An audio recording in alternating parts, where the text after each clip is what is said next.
Knowing when you will meet your final fate gives you a different perspective on life. I mean, you could be alive but not living. You could live a long life and be very successful with responsibility commitments made, while never to have actually lived in the first place. It's all just being one crazy false reality. We do not take time to ponder what the bigger picture in life might be. Where to begin? Think of the Earth. It's massive. No one person has ever been to every part of the world in their lifetime, and yet Earth is just a grain of sand in the metaphysical universe.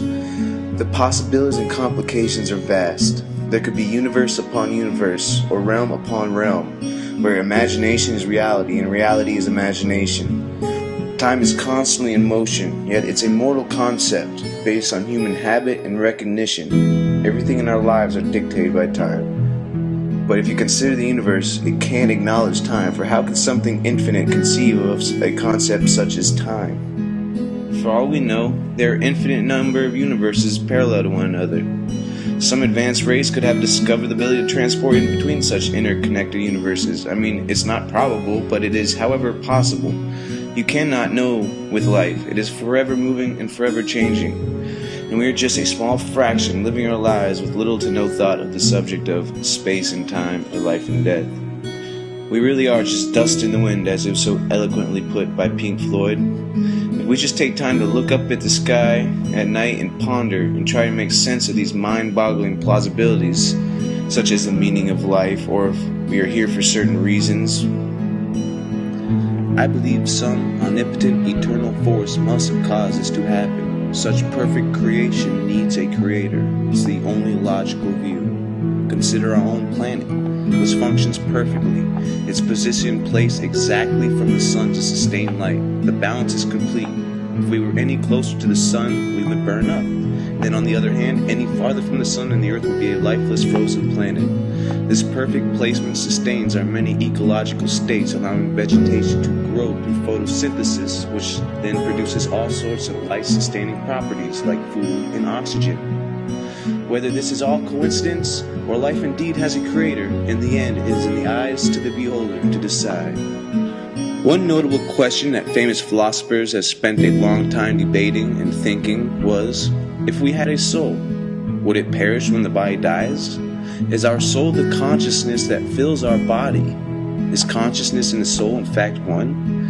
If the soul does not die, then realistically, it could have existed somewhere else before becoming enclosed in a body. Plato argued that since the number 4 partakes in the form of the even, and a carrot partakes in the form of a vegetable, then the soul partakes in the form of life. Therefore, it cannot die.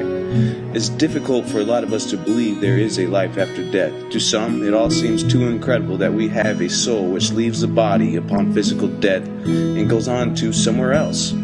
We're the only living organism on earth that thinks of such concepts. Life and death, and the meaning of life, is the most sought-out mystery. There are a lot of theories, some more likely than others, but we don't really know. And I don't think some people can handle that. I can't handle it. No one truly knows. Knowing your time is up gives you a different perspective of life. You start appreciating the small things, day-to-day things, like things you pass by in nature. You start really thinking about life after death. When I die, is that it? Do I have a soul? What would happen to my soul if I did have one? If we did have a soul, as we wanted to go to heaven, that's the right idea. Plato would theorize that innate knowledge must be present in the soul, as it could not come from the body. The third argument, from affinity, suggests that our souls are ethereal, indivisible, and immutable, whereas our corporal bodies are perishable. If we did have a soul, the idea is we would want it to descend into heaven when our mortal body would perish. Finding the answer to these questions of life and death will drive a man crazy. The most honest and wisest quote is, "The only thing I know is that I know nothing. From that, I always ponder, when I die, if I will become nothing."